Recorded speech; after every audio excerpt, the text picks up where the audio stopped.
So I always start off with my brows, and the brush that I use for my brows is the Sedona Lace Synthetic Small Angle Brush number 561. This brush can be used for applying eyeliner or for shading and sculpting the brows. I use the brush for the latter option, and it's just a dream to work with. I'd be completely lost without this brush.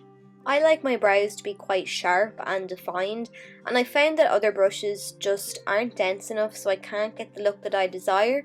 I find that the hairs of other brow brushes just splay out when I'm trying to fill in my brows. However, this one does the job perfectly.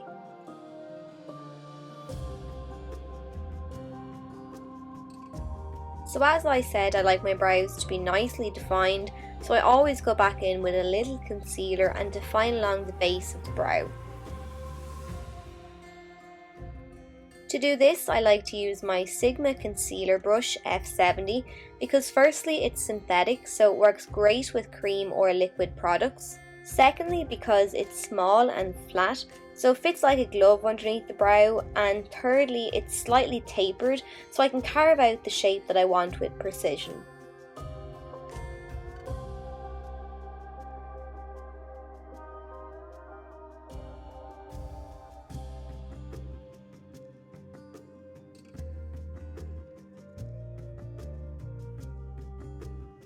This next brush I use without fail to blend out my eyeshadow primers or bases, and it's the Sedona Lace Synthetic Blender EB13. Similar to the last brush, as this one is synthetic, it works best for this purpose or for buffing out things like concealer. I am not really keen on it for blending out eyeshadows, but it blends out primers and bases flawlessly.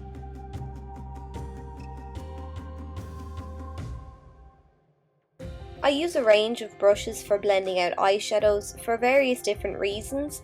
The first two I have are the Sedona Lace Universal Blender EB09 and the Sigma Makeup Blending E25.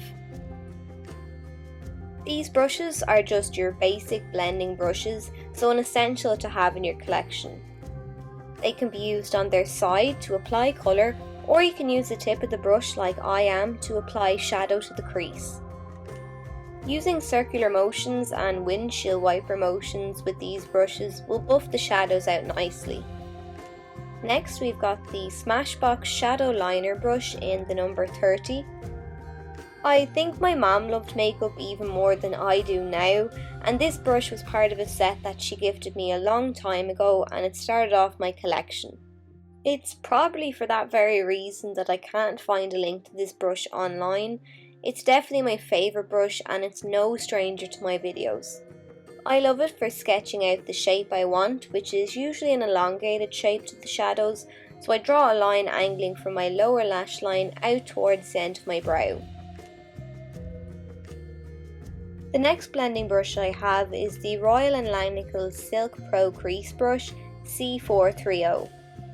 The difference between this one and the Sedona Lace and Sigma ones is that this one is tapered to a point.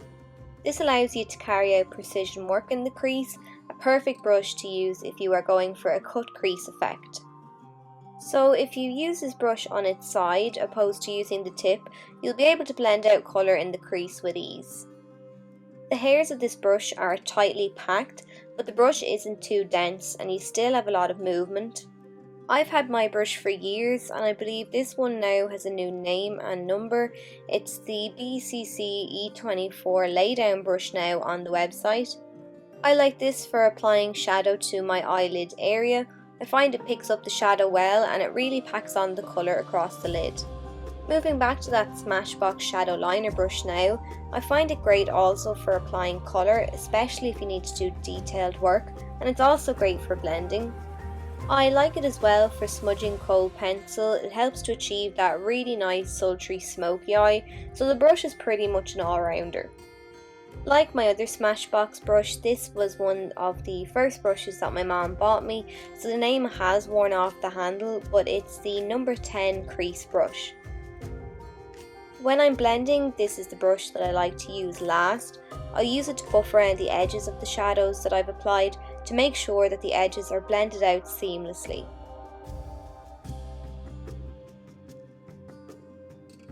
When it comes to applying my brow bone highlight, I'll reach for the Sigma medium angled shading brush E70. The reason I like this brush for this use is due to the shape of the brush. The angular edge makes it really easy to get under the arch of the brow and blend the highlight out.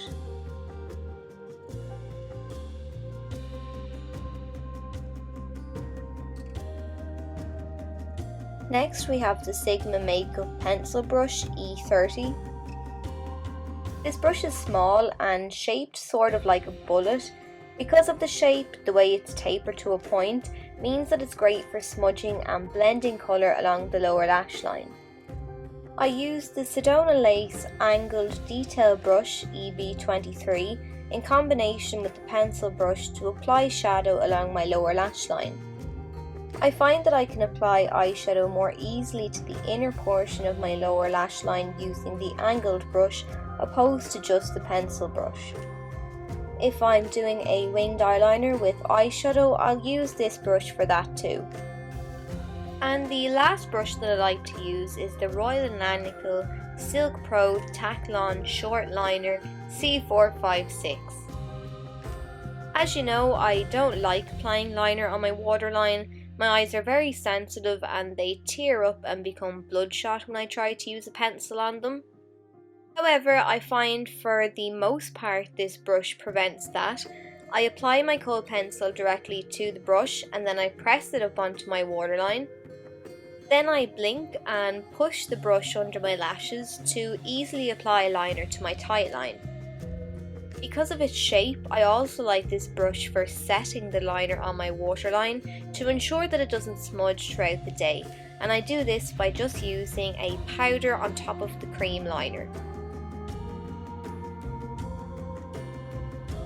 And then that's it. So I hope you enjoyed this tutorial. If you did, please let me know by giving me a thumbs up, commenting and subscribing, and I'll see you all in my next video.